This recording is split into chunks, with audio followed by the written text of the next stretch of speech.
தேர்தலில் போட்டியிட்ட சுயேட்சை வேட்பாளர்கள் தேர்தல் சீர்திருத்தம் வேண்டும், பொலிட்டிக்கல் ரிஃபார்ம்ஸ் வேண்டும், வேட்பாளர்களுக்கு சுயேட்சை வேட்பாளர்களுக்கு சம உரிமை வேண்டும், அரசியல் கட்சிகளுக்கு நிகரான சம உரிமை வேண்டும் என்று மக்கள் உரிமைக்காக இங்கே அணிதிரண்டு வந்து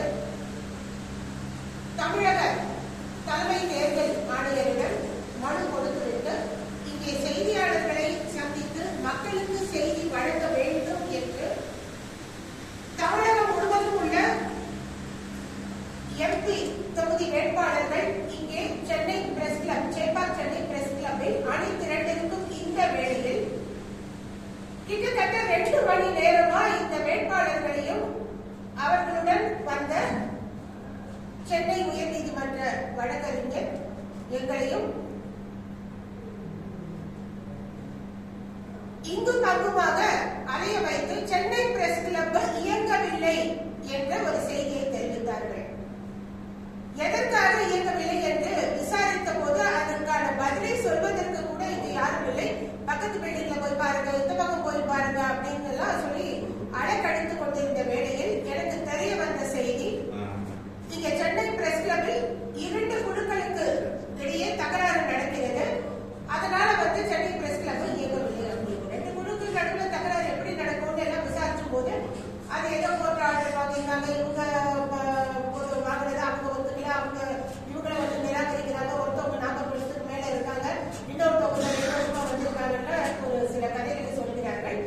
what ever it is the dispute, civil dispute between the rivalry groups in Chennai Press Club, 2 எதிர்குழுக்களுக்கு இடையே உள்ள பிரச்சனைகளை அவர்கள் காவல் நிலையத்திலோ அல்லது நீதிமன்றத்திலோ அல்லது முதலமைச்சர் தனிப்பிரிவிலோ சென்று மனு கொடுத்து அவர்கள் தீர்த்து கொள்ளலாம். அதை விட்டுவிட்டு மக்களுக்கு செய்தி சென்று சேருவதை தடை செய்து, இடையூறு செய்து, மோதல்கள் என்று அதுக்கும் மேல என்ன சொல்றாங்க, அதை நம்ம ஏற்றுக்க முடியாத ஒன்று. அதற்கும் மேல தமிழக காவல்துறை உயர் அதிகாரிகள் என்ன தெரிவிக்கிறாங்கன்னா, இந்த சென்னை பிரஸ் கிளப்ல நீங்க உள்ள போய் இப்ப செய்தி ஏற்கனவே ஒரு குரூப் வந்தாங்க, அவங்களுக்கு செய்தி மறுக்கப்பட்டிருக்கிறது, இப்போ நீங்க இங்கதான் செய்தி கொடுக்கணும் அப்படின்னு சொன்னா, நான் இந்த மாதிரி ப்ராப்ளம்னு சொன்ன உடனே 100 போன் பண்ணி போலீஸை கூப்பிட்டேன்.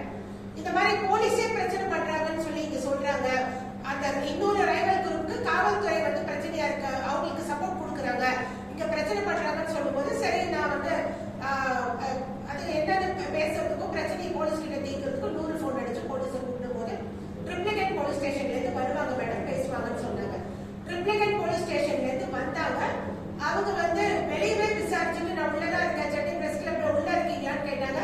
ஆமா, நான் இங்கதான் இருக்கேன்னு சொன்னேன், ஆனா வரல, வெளியவே ஜீப் வந்தது நான் பார்த்தேன், சைரனோட வந்தாங்க, விசாரிச்சுட்டு போயிட்டாங்க. யார்கிட்ட விசாரிச்சாங்கன்னு தெரியல, வெளியவே விசாரித்து விட்டு கிளம்பி விட்டாங்க.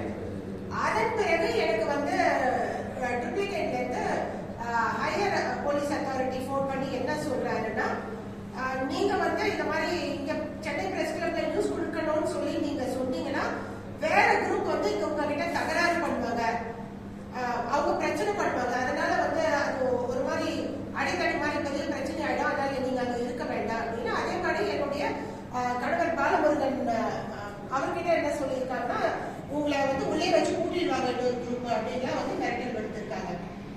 இது எந்த அளவுக்கு தமிழ்நாட்டில் ஏற்புடையதாக ஒரு மக்கள் செய்தியை கொண்டு போய் சேர்க்கும் ஒரு பிரஸ் கிளப்ல நடக்கிற ஒரு கலாட்டாக நம்ம எப்படி இது ஏற்க முடியும்?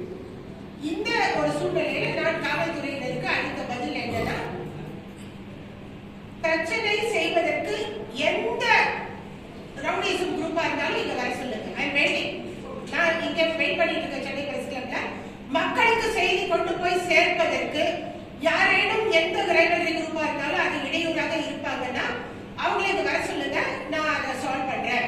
ஏன்னா அது மாதிரி ஒரு குரூப் இருந்து அவங்க வர சொல்லுங்க. நான் போன பிறகு இன்னொரு குரூப் வருவாங்க செய்தி கொடுக்க, அந்த இன்னொரு குரூப்பால எந்த அளவுக்கு எஃபிஷியன்டா மேனேஜ் பண்ண முடியாது.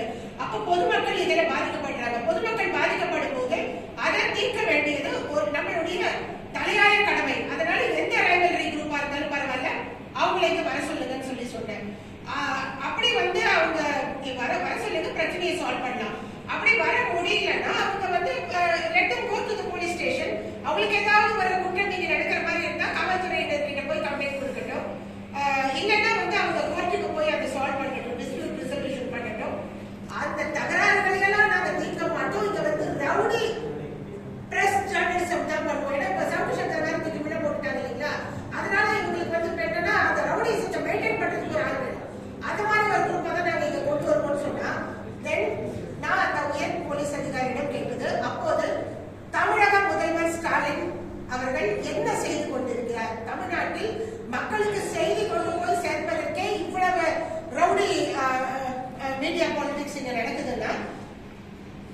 செய்தியாளர்கள் துறையிலேயே செய்தித்துறையிலேயே இவ்வளவு ஒரு ரவுடிசம் வந்து தமிழ்நாட்டில் நடக்குதுன்னா அப்ப தமிழக முதல்வர் ஸ்டாலின் அவர்கள் என்ன செய்து கொண்டிருக்கிறார்?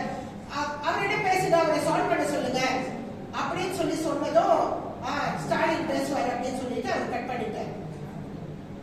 இப்படிப்பட்ட ஒரு அபாயகரமான சூழ்நிலையில் செய்தித்துறை இருப்பதை வன்மையாக கண்டிக்கிறேன். சென்னை பிரஸ் கிளப் இயங்குவதற்கு எந்த விதமான தடையும் இருந்தால் அதை நாங்கள் அனுமதிக்க மாட்டோம்.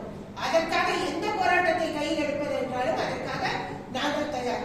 ஏன்னா இங்க வந்திருக்கவங்க எல்லாருமே பாத்தீங்கன்னா 40 வேட்பாளர்கள் வந்து எம்பி தொகுதிக்கு போட்டியிட்ட மக்கள் குரல் வந்து ஒலிக்கக்கூடாது, செய்தி போய் மக்களுக்கு சேரக்கூடாது என்றால் அதற்காக இங்கே களம் இறங்கியுள்ள அனைவரும் கண்டிப்பாக வேட்பாளர்கள் என்ற முறையில் அவர்களும் மக்களுக்காக தமிழக